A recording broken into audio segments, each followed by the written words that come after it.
ပင်လန်နိုင်ငံရဲ့ထူထပ်တဲ့တောနက်ထဲမှာစောက်ထားတဲ့အိမ်လေးတစ်လုံးမှာနေထိုင်ကြတဲ့အသက်15နှစ်အရွယ်မိန်းကလေးဟန်နာနဲ့သူမရဲ့ဖခင်အဲရစ်တို့အကြောင်းဖြစ်ပါတယ်။ဟန်နာ2နှစ်သမီးအရွယ်ကလေးကအဲရစ်ဟာသူမကိုတိုက်ခိုက်ရေးပညာတွေအကုန်သင်ပေးခဲ့ပါတယ်။လွန်ခဲ့တဲ့73နှစ်လုံးဟန်နာကိုအမဲလိုက်ဖို့ပြစ်မှတ်ထားဖို့နဲ့လက်ပလာနဲ့ရန်သူကိုအနိုင်ယူဖို့သူလေ့ကျင့်ပေးခဲ့တာပါ။အဲရစ်ဟာအရင်က CIA အေဂျင့်တစ်ယောက်ဖြစ်ပြီးတနေ့မှာ agency ရဲ့ထိပ်တန်းလျှို့ဝှက်ချက်တစ်ခုကိုသိသွားခဲ့ပါတယ်။အဲ့ဒီအချိန်ကစပြီး CIA ရရှိချုပ်မာရီရှာကသူ့ကိုတက်ချင်နေခဲ့တာပါ။ဒါကြောင့်ပဲသူဟာသမီးဖြစ်သူနဲ့အတူဒီတောထဲမှာပုံအောင်နေထိုင်ခဲ့တာဖြစ်ပါတယ်။အဲရစ်ကဟန်နာကိုဘာသာစကားမျိုးစုံတက်မြောက်အောင်လဲသင်ပေးထားပါတယ်။ဒီနေ့မှာဟန်နာဟာစာအုပ်ဖတ်ရင်းကွယ်လွန်သွားပြီဖြစ်တဲ့သူမအမေရဲ့ဓာတ်ပုံကိုတွေ့သွားပါတယ်။အဲရစ်ကသူမကိုဂီတအကြောင်းသင်ပေးနေတော့မှဂီတကိုနားနဲ့တိုက်ရိုက်နားထောင်ရတာဘယ်လိုမျိုးလဲလို့သူမကမေးပါတယ်။သမီးအဲ့ဒါကိုကိုယ်တိုင်ကြားချင်တယ်လို့သူမကပြောပေမဲ့အဲရစ်ကပြင်ပကဘာဟာသူမအတွက်မလုံခြုံဘူးလို့ပြန်ပြောပါတယ်။ဒါပေမဲ့ဟန်နာကနားမလဲပဲသူမအစင်သင်ဖြစ်နေပြီလို့အတင်းပြောပါတယ်။အဲ့ဒီနောက်အဲရစ်ဟာအပြင်ထွက်ပြီးမြေချင်းတူကစက်ပစ္စည်းတစ်ခုကိုထုတ်ယူလိုက်ပါတယ်။သူကဒီခလုတ်ကိုနှိပ်လိုက်တာနဲ့ CIA ကငါတို့ရှိတဲ့နေရာကိုတိသွားလိမ့်မယ်။ဒါကိုနှိပ်ပြီးရင်နောက်ပြန်လှည့်လို့မရတော့ဘူး။မင်းမာရီရှာကိုတက်ရလိမ့်မယ်မဟုတ်ရင်သူကမင်းကိုတက်လိမ့်မယ်လို့ပြောပါတယ်။ဟန်နာကတော့ဝေခွဲမနေပဲခလုတ်ကိုနှိပ်လိုက်ပါတယ်။ချက်ချင်းဆိုသလိုပဲ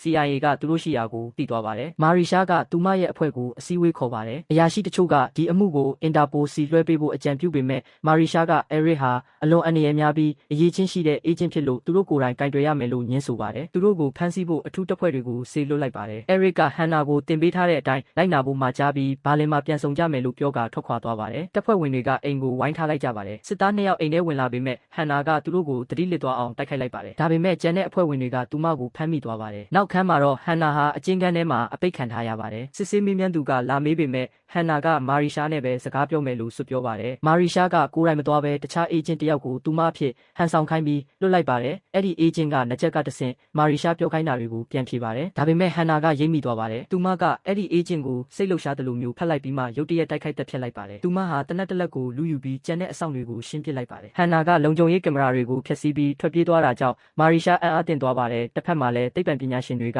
ဟန်နာရဲ့ DNA ကိုစစ်ဆေးကြည့်တဲ့အခါထူးခြားချက်တစ်ခုကိုတွေ့သွားပါတယ်။ဟန်နာဟာဓာတ်ခွဲခန်းထဲကိုဖောက်ဝင်ပြီးသူမရဲ့စစ်ချက်မှတ်တမ်းကိုယူကာမြေအောက်ဥမင်ထဲကတဆင့်ကြောက်ဆောင်ထူထပ်တဲ့နေရာတစ်ခုကိုထွက်ပြေးသွားပါတယ်။သူမဟာဖြတ်သွားဖြတ်လာကားရီအောက်မှာပုံခုပြီးနောက်ဆုံးမှာ6ကမ်းပါးတဲ့ကိုလွတ်မြောက်သွားပါတယ်။နောက်ပိုင်းမှာသူမဟာမိဘတွေနဲ့အတူခီးထွက်လာတဲ့ဆယ်ကျော်သက်တွေဖြစ်တဲ့ဆိုဖီနဲ့မိုင်းတို့နဲ့ဆုံပါတယ်။ဆိုဖီကဟန်နာကိုသူတို့ဘန်ကားနဲ့လိုက်ဖို့ဖိတ်ခေါ်ပေမဲ့ဟန်နာကတော့လမ်းလျှောက်ရတာပိုလုံခြုံတယ်လို့ခံစားရပါတယ်။တစ်ဖက်မှာတော့မာရီရှာဟာအဲရစ်ရဲ့ဖိုင်တွဲကိုဗီဒီယိုတွေကထုတ်ယူပြီးမိရှို့ဖျက်ဆီးလိုက်ပါတယ်။ဇလန်းကဟန်နာ2နှစ်သမီးရွယ်တုန်းကမာရီရှာကအဲရစ်ရဲ့မိသားစုကိုတတ်ဖို့ကြိုးစားခဲ့တဲ့အတိတ်ကိုပြန်ပြပါတယ်။အဲ့ဒီတိုက်ခိုက်မှုမှာဟန်နာရဲ့အမေတေဆုံးသွားခဲ့ပေမဲ့အဲရစ်ကတော့သမီးဖြစ်သူနဲ့အတူထွက်ပြေးလွတ်မြောက်ခဲ့တာပါ။မာရီရှာကအဲ့ဒီအချိန်ကတည်းကသူတို့ကိုလိုက်လံရှာဖွေနေခဲ့တာဖြစ်ပါတယ်။ဟန်နာဟာအမျိုးသမီးတွေအဝတ်လျှော်နေတဲ့ရွာတရွာကိုရောက်သွားပြီးအဝတ်စားတစ်စုံကိုခိုးယူလဲဝတ်ဆင်လိုက်ပါတယ်။အနီးအနားကဟိုတယ်တစ်ခုကိုတွေ့တဲ့အခါဟိုတယ်ပိုင်ရှင်ကိုအာရပ်ဘာသာစကားကျွမ်းကျင်ပြောဆိုပြီးအခန်းတစ်ခန်းရအောင်လုပ်ပါတယ်။ဟိုတယ်ပိုင်ရှင်ကအံ့ဩသွားပေမဲ့အခန်းပေးလိုက်ပါတယ်။ဟန်နာအတွက်တော့ဒီကဘာကြီးဟာအရန်ကိုထူးဆန်းနေပါတယ်။သူမဟာလျှက်စစ်မီးကိုအံ့ဩနေပြီးမီးခလုတ်ကိုအဖွင့်အပိတ်ခဏလုပ်ကြည့်နေပါတယ်။သူမရဲ့စစ်ချက်မှာလည်းထူးခြားတဲ့ရလဒ်တွေထွက်နေတာကိုတွေ့ရပါတယ်။မာရီရှာဟာအိုက်ဆက်လို့ခေါ်တဲ့အေဂျင့်တစ်ယောက်နဲ့ဘာတစ်ခုမှတွေ့ပြီးဟန်နာကိုဖမ်းဖို့ငှားလိုက်ပါတယ်။ဟန်နာဟာဆိုဖီတို့မိသားစုနဲ့ပြန်ဆုံပါတယ်။ဆိုဖီတို့ကလည်းအဲ့ဒီဟိုတယ်မှာပဲတဲခိုနေတာပါ။သူတို့ကဟန်နာကိုညစာတူစားဖို့ဖိတ်ခေါ်ပြီးဆိုဖီနဲ့ဟန်နာတို့စကားတွေပြောရင်းခင်မင်သွားကြပါတယ်။နောက်နေ့မနက်မှာဆိုဖီတို့ခီးဆက်ကြပေမဲ့ဆိုဖီရဲ့အဖေကတော့ဘန်ကားရဲ့အမိုးပွင့်နေတာကိုကြည့်ပြီးစိတ်ညစ်နေပါတယ်။တစ်ဖက်မှာတော့အိုက်ဆက်နဲ့သူ့လူတွေကဟိုတယ်ပိုင်ရှင်ကိုဖမ်းဆီးပြီးဟန်နာအကြောင်းစစ်မေးပါတယ်။ CCTV ကိုစစ်ဆေးကြည့်တဲ့အခါဟန်နာဟာဆိုဖီတို့ဘန်ကားထဲမှာပုံပြီးလိုက်သွားတာကိုသိလိုက်ရပါတယ်။အိုက်ဆက်ကဟိုတယ်ပိုင်ရှင်ကိုတက်လိုက်ပြီးသူမနောက်ကိုလိုက်ပါတော့တယ်။အဲရစ်ကလည်းမြို့ကိုရေလမ်းကနေလာနေရင်ရဲ2ယောက်နဲ့တိုးပါတယ်။သူကရဲတွေကိုတက်ပြီးခီးဆက်ပါတယ်။ဆိုဖီတို့မိသားစုကတော့သူတို့နောက်မှာအန်ရယ်တွေလိုက်လာတာကိုမသိပဲခီးသွားနေကြပါတယ်။ဟန်နာကဆိုဖီတို့မိသားစုကိုတိတ်တဆိတ်စောင့်ကြည့်နေပါတယ်။မိုင်းကသူမကိုတွေ့သွားပေမဲ့ဘသူကိုမှမပြောဖို့ဆုံးဖြတ်လိုက်ပါတယ်။ကားရက်လိုက်တာနဲ့ဟန်နာကထွက်ပြေးဖို့ကြိုးစားပေမဲ့ဆိုဖီကမြင်သွားပါတယ်။ဆိုဖီကဟန်နာကိုထွက်မပြေးပဲသူတို့နဲ့အတူနေဖို့ဖိတ်ခေါ်ပြီးသူတို့တငယ်ချင်းတွေဖြစ်သွားကြပါတယ်။ဟန်နာကသူမဟာအဖေနဲ့တွေ့ဖို့ဘာလင်ကိုသွားမှာဖြစ်ကြောင်းပြောပြပါတယ်။ဆိုဖီကဟန်နာကိုကောင်လေးတစ်ယောက်နဲ့မိတ်ဆက်ပေးပြီးသူတို့အတူစပိန်စီးကြပါတယ်။အဲ့ဒီကောင်လေးက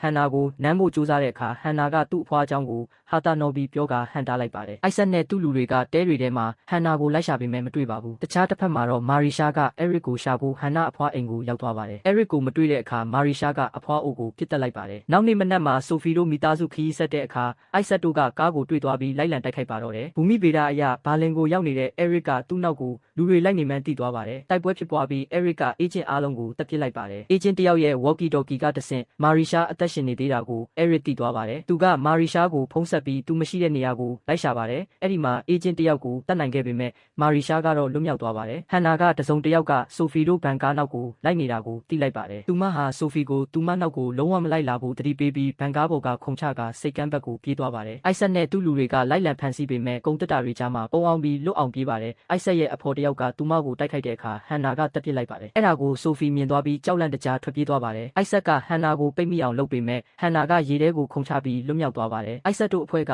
Sophie တို့မိသားစုကိုဖမ်းဆီးပြီးဓာတ်စာခံလုပ်ထားလိုက်ပါတယ်မာရီရှာရောက်လာပြီးမိသားစုဝင်တယောက်ချင်းစီကိုစစ်မေးပါတယ်သူမကအားနည်းချက်အရှိဆုံးဖြစ်တဲ့မိုင်းကိုချင်းချောက်မေးမြန်းတဲ့အခါမိုင်းကဟန်နာဟာသူမအဖေနဲ့တွေ့ဖို့ဘာလင်ကိုသွားတာဖြစ်ကြောင်းပြောပြလိုက်ပါတယ်ဟန်နာဟာတင်မောတစည်းပေါ်တိတ်တဆိတ်ခိုးစီးပြီးဘာလင်ကိုရောက်လာပါတယ်အဲ့ဒီကနေ Eric မှာထားတဲ့ပန်းချံကိုသွားပါတယ်အဲ့ဒီမှာ Eric ရဲ့တငယ်ချင်းဟောင်းဆက်ကပ်မှာအလုပ်လုပ်တဲ့မျက်လက်ဆရာနေနဲ့တွေ့ပါတယ်နေကဟန်နာကိုစာတစောင်နဲ့လိပ်စာရေးထားတဲ့ passport တစ်ခုပေးပါတယ်ဟန်နာကသူမအမေကြောင်းမေးတဲ့အခါနေကသူမအမေဟာအဆိုတော်ကောင်းတစ်ယောက်ဖြစ်ကြောင်းပြောပြပါတယ်နေကတချင်းတပုတ်ဖွင့်ပြီးကပ်ပြတဲ့အခါဟန်နာဟာပထမဆုံးအကြိမ်ဖြစ်ဂီတတန်ကိုကြားရပါတယ်အဲ့ဒီအချိန်မှာမာရီရှာနဲ့အဖွဲ့ရောက်လာတာကြောင့်နေကဟန်နာကိုအပေါ်ထက်ကကတင်အောက်မှာကွက်ထားပေးပါတယ်မာရီရှာတို့က Eric အကြောင်းသိချင်လို့နေကိုရိုက်နှက်နှိပ်စက်ပေမဲ့သူကဘာမှမပြောပါဘူးသူတို့က Eric ဟာဟန်နာရဲ့ဖခင်ရင်းလို့မှားယွင်းယုံကြည်နေကြပါတယ်ဟန်နာကသူတို့ပြောတာတွေကိုကြားသွားပြီးသူတို့ထွက်သွားတဲ့အခါနောက်ဖေးတကားကနေထွက်ပြေးပါတယ်သူမဟာအင်တာနက်ဆိုင်တစ်ခုကိုသွားပြီး Eric အကြောင်းရှာဖွေကြည့်တဲ့အခါသူဟာသူမရဲ့ဖခင်ရင်းမဟုတ်မှန်အတည်ပြုနိုင်ခဲ့ပါတယ်ဟန်နာဟာသူမအဖွားအိမ်ကိုသွားတဲ့အခါသွေးတွေနဲ့ကြီးစံရတွေစွန့်ထင်နေတဲ့သူမအမေရဲ့တပ်ပုံကိုတွေ့ရပါတယ်အဲ့ဒီအချိန်မှာ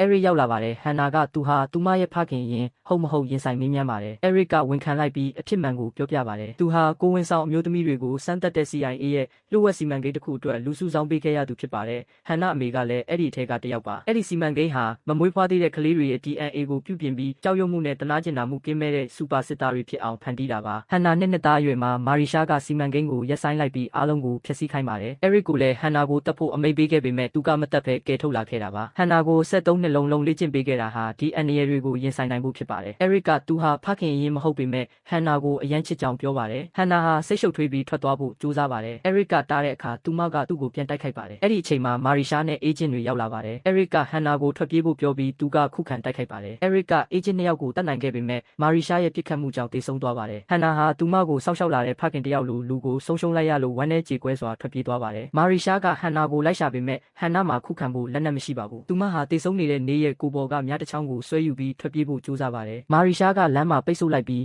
ငါမင်းကိုကူညီချင်တာပါလို့ပြောပါတယ်ဟန်နာကအားလုံးပြီးဆုံးသွားပြီးကျမဘသူ့ကိုမှမနာကျင်စေချင်တော့ဘူးလို့ပြန်ပြောပါတယ်သူမထွက်ခွာဖို့ကြိုးစားစင်မှာပဲနှစ်ဖက်စလုံးကတိုက်ခိုက်မှုတွေဖြစ်လာပါတယ်အဲ့ဒီကြားထဲမှာမာရီရှာဟာမြားမှန်ပြီးဒဏ်ရာရသွားသလိုဟန်နာလည်းတနက်မှန်သွားပါတယ်ဒါပေမဲ့ဟန်နာဟာဒဏ်ရာနဲ့ပဲမာရီရှာနောက်ကိုလိုက်ပါတယ်မာရီရှာလဲကျသွားပြီးလက်ထဲကတနက်လွတ်ကျသွားပါတယ်ဟန်နာကတနက်ကိုကောက်ယူပြီးမာရီရှာနာကိုကတ်သွားကပြစ်မှတ်ကနှလုံးကိုထပ်ပြီးမမှန်ပြန်ဘူးလို့အေးဆက်ဆက်ပြောပြီးမာရီရှာကိုပြစ်တက်ကဆက်သိမ်းလိုက်ပါတယ်